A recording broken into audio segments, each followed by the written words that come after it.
గారు, వార్డెన్ గారు, అదేవిధంగా బంగారు సాయిలు సామాజిక కార్యకర్త, దళిత బహుజన్ నాయకులు, అలాగే కేశపల్లి రవి గారు, తర్వాత రాజేందర్ గారు, సిద్ధం రాజేందర్ గారు తదితరులు ఇక్కడికి విచ్చేయడం జరిగింది. ఒకే ఒక ఉద్దేశంతో మేము ఈరోజు ఇక్కడికి విచ్చేయడం జరిగింది.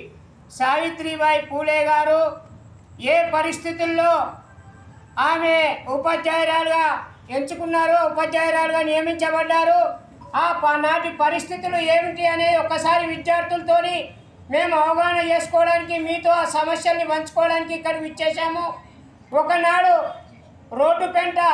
మనం రోడ్డు వెంట నడవాలంటే పెద్ద పెద్ద జమీందారులు, జాగీర్దారులు ఉన్నటువంటి వ్యవస్థలో హరిజన గిరిజనులు రోజు పంటి వెళ్తే వీపుకు చీపిరి కట్టుకొని, పొడుగు కట్టెగా ఒకటి పెట్టుకొని, వెనక చీపిరి కట్టుకొని ఎక్కడైతే నడుచుకుంటూ పోతామో వెనక నుంచి మనం నడిచినటువంటి ఆ యొక్క అడుగుల్ని ఆ చీపిరి సాగు చేసుకుంటూ వచ్చేది.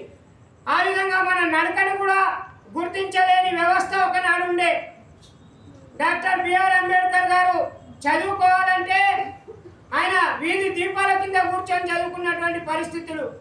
మరి అలాంటి ఆనాటి పరిస్థితుల్ని అవగాహన చేసుకొని, అంతేకాదు పరిస్థితులు ప్రజలలో కూడా ఎట్లుండేనంటే, తూర్పు చేని గట్టుకాడ చెట్టు పుట్ట కొట్టేటోడ అంబటాలా మించిపోయేరా ఓ కూలన్న నీ సతిబువ్వ సంగతి ఏందిరాని. పొద్దున్న లేచి హరిజన గిరిజన బిడ్డలు తమ యొక్క కూలీ నాలికి పిల్లలను పంపితే మధ్యాహ్నమైన సతిబువ్వ సంగతి మర్చిపోయి పనిచేసేటువంటి వాళ్ళు జైళ్ళల్లో. కానీ పలకా బలుపం పట్టుకొని రాసే పరిస్థితులు నాడు లేకుండే.